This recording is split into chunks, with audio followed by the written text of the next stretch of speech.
इल्लल्लाह अल्लाहु व अशहदु अन्ना मुहम्मदन रसूलुल्लाह। दोस्तों, बिहार में चुनावी ड्रामेबाजी और हरियाणा में आईपीएस के सुसाइड केस की खबरों की आपाधापी के बीच एक ऐसी खबर आप सबके सामने लेके आया हूं जो इस्लाम से जुड़ी है, मुसलमानों से जुड़ी हुई। आज के इस वीडियो में मैं आपको बताऊंगा कि दुनिया के किस देश ने अचानक से तमाम सारे लोगों ने इस्लाम कबूल कर लिया, वो खबर मैं बताऊंगा। उसके बाद में आपको दिखाऊंगा एक ऐसी रिपोर्ट जिससे यह बात साबित होती है कि अमेरिका में किस तरीके से, अमेरिका के लोगों में किस तरीके से इस्लाम को लेकर के, मुसलमानों को लेकर के एक तरीके से उनकी पसंद बढ़ती जा रही है। उस खबर के बारे में आपको बताने की कोशिश करूंगा और साथ में उत्तर प्रदेश से जुड़ी एक खबर जिस पर बुलडोजर चला है एक मस्जिद पर। खबर क्या है उसके बारे में आपको मैं ज़रूर बताऊंगा और साथ में हरियाणा के अपडेट से जुड़ा एक बड़ा मामला, हरियाणा सुसाइड केस से जुड़ा एक मामला जिसमें पूर्व डीजीपी शत्रुजीत कपूर को लेकर के एक बड़ा खुलासा सामने आया है। उस खबर के बारे में और एक और खबर, बीते दिनों सुप्रीम कोर्ट में Chief Justice of India Justice B R Gavai के सामने जूता फेंकने की कोशिश, और उसके बाद अब एक और बड़ी खबर सामने आई जिसमें बाकायदा जूता मारने की कोशिश की गई है एक और अदालत में। क्या कुछ पूरा मामला है, तमाम सारी खबरों के साथ एक बार फिर से मैं आप सभी साथियों के सामने हाजिर हूं। नमस्कार, मेरा नाम प्रशांत है और आप देखना शुरू कर चुके हैं the live TV. The live TV, सच सबसे आगे। सबसे पहले मैं आपको एक खबर दिखाता हूं, जरा इस खबर पर गौर करिएगा। ये वीडियो देखिए जरा पहले।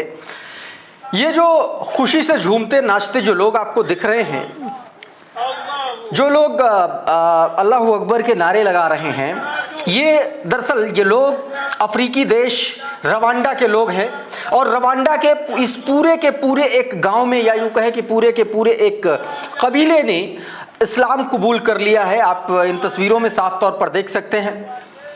इस वीडियो को आदिल मंसूरी नाम के ट्विटर हैंडल की तरफ से जारी किया गया और इसमें बताया गया है कि अफ्रीकी देश रवांडा के इस गांव के पूरे लोगों ने एक साथ, पूरा का पूरा गांव जो है उसने इस्लाम कबूल कर लिया है, ये बात कही गई। और अब आप इस वीडियो में किस तरीके से लोग खुशी मना रहे हैं, खुशी जाहिर कर रहे हैं, ये वीडियो आप खुद देख लीजिए। ये देखिए जरा वीडियो। अल्लाहु व अशहदु अन्ना मुहम्मदन रसूलुल्लाह। ndahamya mbikuye ku mutima wanje mbivugishije ururimi rwanjye।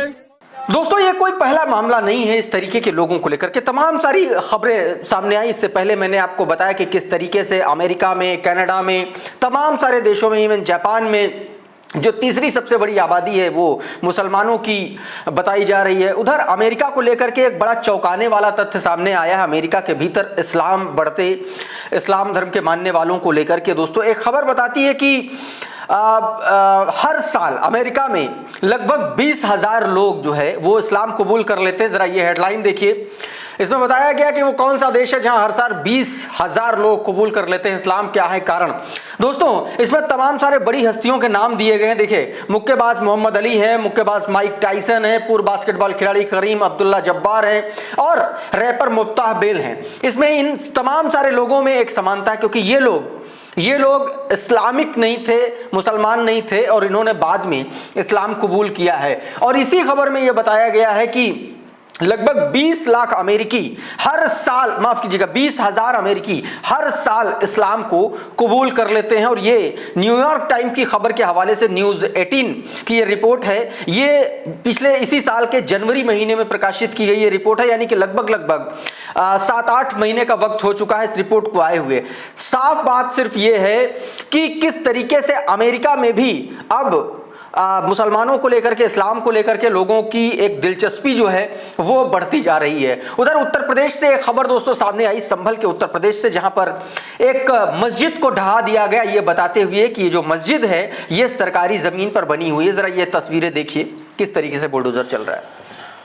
ये वो मस्जिद की ढांचा इमारत है जिसको बुलडोजर ने ढहा दिया। ये 30 साल पुरानी मस्जिद थी और इसको सरकारी कर्मचारियों ने, सरकार ने अचानक से इसको बताया कि ये सरकारी भूमि पर, सरकारी ज़मीन पर बनी है और ये हवाला देते हुए प्रशासन ने इस मस्जिद को जो है ढहा दिया है।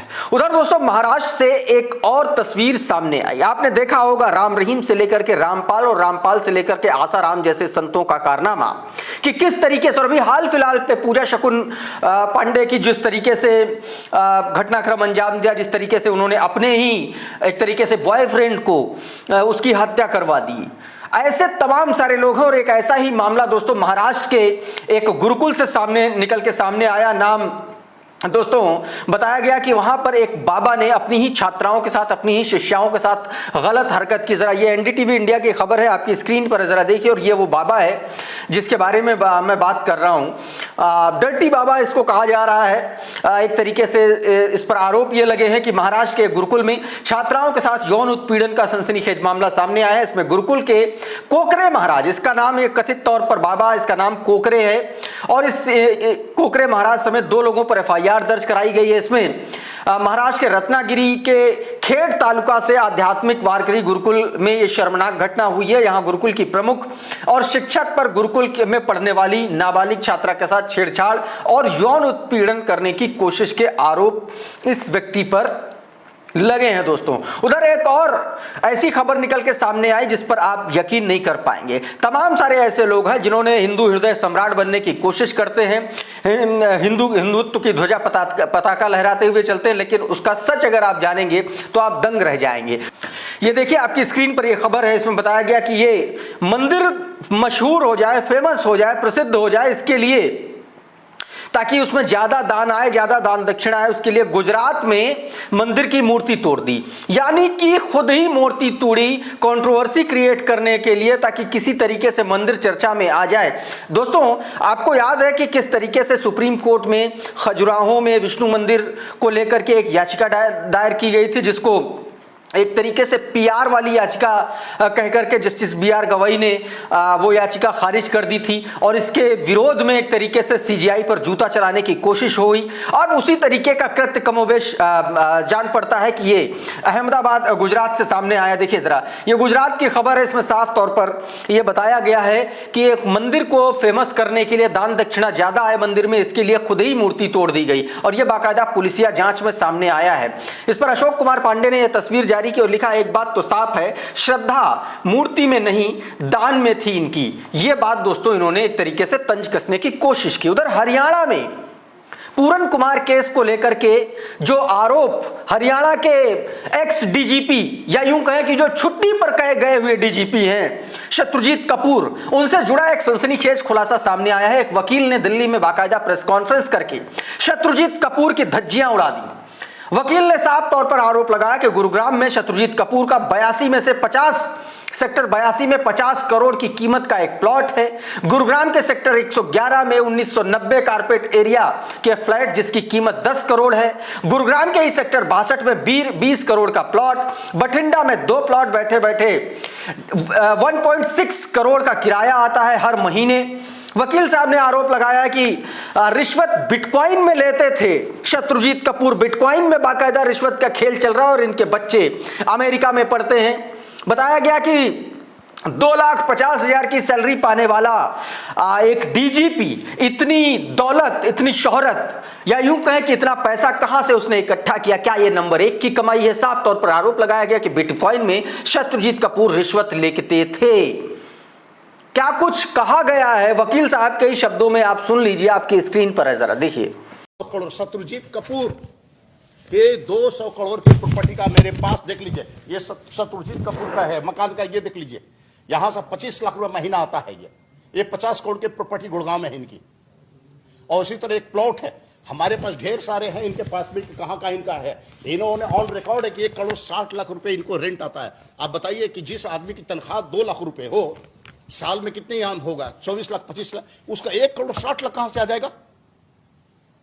कहां से किराया जाएगा 1 करोड़ 60 लाख? इतना भ्रष्ट ये शत्रुजीत कपूर। ये गुड़गांव में है, सेक्टर 82 में है, 51। और वहां पे एक और प्लॉट है इनका, और कहां कहां प्लॉट है भी मैं बताऊंगा। देखिए कहां कहां इनका प्लॉट है। देखिए ये है आपका लाइम ट्री सर्विस अपार्टमेंट, ये सेक्टर 82 में गुड़गांव, 51 करोड़ का है ये। दूसरा प्लॉट यहीं पर है, और ये कहते हैं कि 1 करोड़ 60 लाख रुपए इनको रेंटल इनकम है। गुड़गांव सेक्टर 111 में इनके वाइफ के नाम से 1990 स्क्वायर फीट का एक फ्लैट है जिसकी कीमत 10 करोड़ है।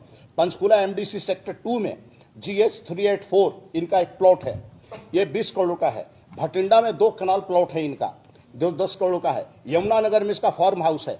ये रिश्वत के रूप में बिटकॉइन लेते हैं, रिश्वत को बिटकॉइन और डिजिटल करेंसी का इस्तेमाल करते हैं, और ये जानकारी के अनुसार इनके बच्चे रहते हैं अमेरिका में, ये सारा पैसा अमेरिका जा रहा है। अब इसी पर लोग दोस्तों सूरज कुमार बोध ने एक ये वीडियो जारी किया और लिखा कि डीजीपी शत्रुजीत कपूर पर बड़ा खुलासा। आईपीएस पूरन कुमार को न्याय दिलाने के लिए वकीलों ने मोर्चा संभाल लिया है। आज उन्होंने पीसी करके शत्रुजीत कपूर की अवैध संपत्तियों का पूरा चिट्ठा खोल दिया है। क्या इसलिए बीजेपी सरकार इन्हें बर्खास्त नहीं कर रही है? इसके ऊपर अलग से सीबीआई जांच होनी चाहिए। ये बात दोस्तों इसकी लेकर के इस तरीके की मांग चली आ रही है। अच्छा, डीजीपी शत्रुजीत कपूर को छुट्टी पर भेजे जाने और पूरन कुमार के सुसाइड केस के बाद संदीप लाठर द्वारा सुसाइड किए जाने पर तमाम सारे और सवाल खड़े हो गए हैं। इस पर विजय अनुज तोमर लिखते हैं, आपकी स्क्रीन पर ट्वीट देखिए, बड़ा जबरदस्त इन्होंने सवाल उठाए हैं। साफ तौर पर उन्होंने कहा कि जाट वर्सेस दलित की बीजेपी की चाल के साथ साथ डीजीपी, एसपी और किस किस के हाथ इस पूरे मामले में रंगे हुए हैं। एएसआई संदीप लाठर की आत्महत्या क्यों हुई, किसने करवाई, किसने उकसाया, क्या परिवार खतरे में था या कोई और पहेली थी? साफ तौर पर संदीप लाठर की सुसाइड केस में उन्होंने सवाल उठाया, हत्या की तरफ उन्होंने इशारा किया, किसी ने उकसावे में उन्होंने सुसाइड किया क्या परिवार को लेकर के वो दबाव में थे, क्या किसी ने परिवार पर किसी तरीके की धमकी दी थी, इसकी वजह से उन्होंने सुसाइड किया, यह सवाल उठाया। आगे उन्होंने कहा कि आईपीएस पूरन कुमार कितना भी भ्रष्ट हो, ईमानदार हो, उसका उत्पीड़न हुआ हो, डीजीपी शत्रुजीत कपूर दूसरा हरिश्चंद्र क्यों ना हो, एसपी नरेंद्र बिजारिया पे ईमानदारी की किताब क्यों ही ना छप जाए, इनके लिए एएसआई संदीप लाठर क्यों आत्महत्या करेगा? जांच करने में क्या दबाव था? परिवार निशाने पे था या नौकरी?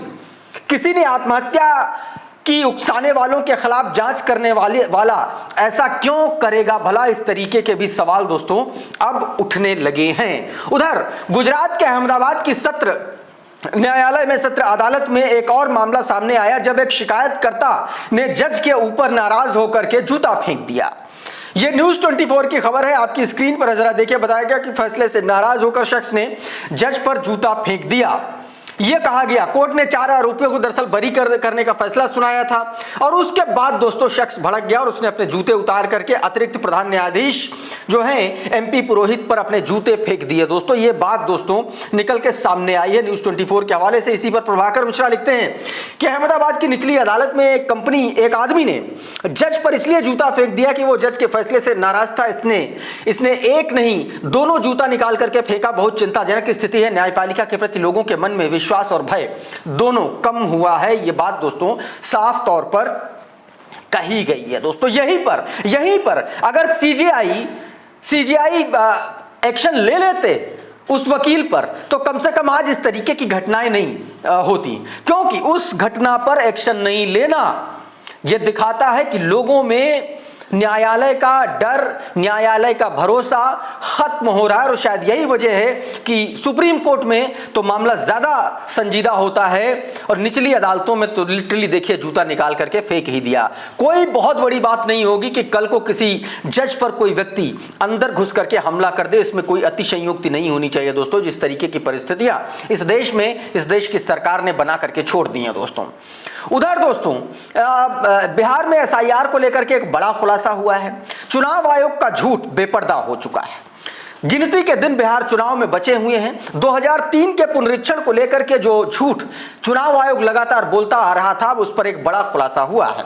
कृष्णकांत ने योगेंद्र यादव के बयान को कोट करते हुए अपने ट्विटर हैंडल पर एक ट्वीट किया है जो आपकी स्क्रीन पर है, जरा देखिए। कृष्णकांत लिखते हैं चुनाव आयोग देश की जनता और सुप्रीम कोर्ट के झूठ क्यों बोला। क्या इसे देश के प्रति अपराध नहीं माना जाना चाहिए? जो व्यक्ति 140 करोड़ और सुप्रीम कोर्ट तक जाने के बरगला रहा हो, क्या उससे निष्पक्ष चुनाव कराने की उम्मीद की जा सकती है? चुनाव आयोग को जिस संविधान से ताकत मिली, उसी संविधान के लिए ये खतरा बन रहा है, क्योंकि पुरानी फाइल का जिस हवाला देकर के एसआईआर करा रहा था, जो चीजें करा रहा था, वो तो दरअसल पुरानी फाइल में थी ही नहीं। ये एक बड़ा खुलासा दोस्तों निकल के सामने आया है। उधर बीजेपी के चंगुल में नीतीश कुमार फंसते हुए नजर आ रहे हैं। इसका पूरा एनालिसिस दोस्तों डॉक्टर मुकेश कुमार ने अपने ट्विटर हैंडल पर किया है। आपकी स्क्रीन पर है, जरा इसको समझिएगा अभी पढ़ने के साथ साथ में। मुकेश कुमार लिखते हैं कि बीजेपी ने बहुत खामोशी से और बहुत चालाकी से बिहार चुनाव में ऐसी बिसात बिछा दी है जिससे उसे अपना मुख्यमंत्री बनाने में दिक्कत ना हो। उसने नीतीश कुमार को 6 इंच छोटा कर दिया, जीतन राम मांझी और उपेंद्र कुशवाहा को उस हैसियत में ला दिया कि वो 2-3 सीटों से ज्यादा न जीत पाए। संजय झा के मार्फत वो जेडीयू में सेंध लगा चुकी है। उम्मीदवारों के चयन में भी बीजेपी का हाथ होगा, यानी चुनाव बाद जेडीयू नीतीश के नहीं बीजेपी के इशारे पर नाचेगी। नीतीश जी के हाथ में होगा बाबा जी का ठुल्लू। वे दल बदल करने की हैसियत में भी नहीं रह जाएंगे। आधे से ज्यादा जेडीयू सांसद पहले ही बीजेपी के पाले में जा चुके हैं। नीतीश केंद्र सरकार का कुछ भी बिगाड़ नहीं पाएंगे। मोदी के हनुमान चिराग पासवान को 29 सीटें दी हैं, मगर 8-10 उम्मीदवार बीजेपी के ही होंगे। चुनाव चिन्ह एलजेपी का होगा। चुनाव बाद वो नीतीश कुमार को शिंदे बना देगी। साफ है कि नीतीश आत्महत्या पर उतारू हैं और बीजेपी उनकी राजनीतिक हत्या कराने की तैयारी कर चुकी है। दोस्तों, इस तरीके की बात बिहार को लेकर के सामने आ रही है। बहरहाल इस वीडियो में इतना ही। बहुत बहुत शुक्रिया, बहुत बहुत धन्यवाद। आप जुड़े रहिए द लाइव टीवी के साथ। नमस्कार।